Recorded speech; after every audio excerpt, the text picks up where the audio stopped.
కోడలి పిల్ల ఇట్లా ఇట్లా పొద్దున ఎన్నింటికి లేచావు ఇవాళ 6 గంటలకు లేచావా పిచ్చిదమ్మా ఏమన్నా నువ్వు 6 గంటలకు లేచి ఏం చేద్దామని చూడమ్మా 6 గంటలకు లేచి రాజ్యాలు వెళ్ళే పని మనం చేయట్లేదు నువ్వు లేచావనుకో ఇప్పుడు మీ మామ కోడలు లేచింది లేవు లేవు లేవు అంటాడు నువ్వు నిద్రపోవు నన్ను నిద్రపోవు చూడు రేపటి నుండి 10 లోపు లేచి కిందకు వచ్చావో చెప్తాను పని మళ్ళీ కిచెన్లోకి ఎందుకు వెళ్తున్నావు టీ పెడతావా ఎవరికి మావాడికా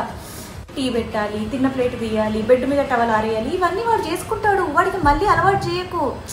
ఇదిగో ఇలా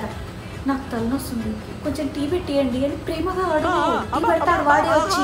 నాకు కూడా ఒక కప్పు పెట్టమను హలో ఏంటి అంత కష్టమైన చీర కట్టుకొని రెడీ అయ్యావు చుట్టాలు వస్తున్నారనా వాళ్ళు నిన్ను చూడడానికి వస్తున్నారు నీ చీరను చూడడానికి కాదు వెళ్ళి కంఫర్టబుల్గా ఒక చుడిదార్ వేసుకొనిరా లేదంటే నచ్చినది మంచి చీర కట్టుకొనిరా ఇంకో విషయం ఇట్లా ఇట్లా చెప్పు ఇప్పుడు చుట్టాలు వస్తున్నారు కదా వాళ్ళు అస్సలు మంచోళ్ళు కాదు వాళ్ళు కావాలని నీకు 100 పనులు చెప్తారు అన్ని సేవలు చేయాల్సిన అవసరం లేదు ఏదో ఒక 2 సార్లు టీ పెట్టు ఏదైనా వెరైటీగా వండమన్నారనుకో కావాలని దరిద్రంగా వండు ఇంకోసారి నిన్నేమి కుక్ చేయమన్నారు చెడ్డ పేరా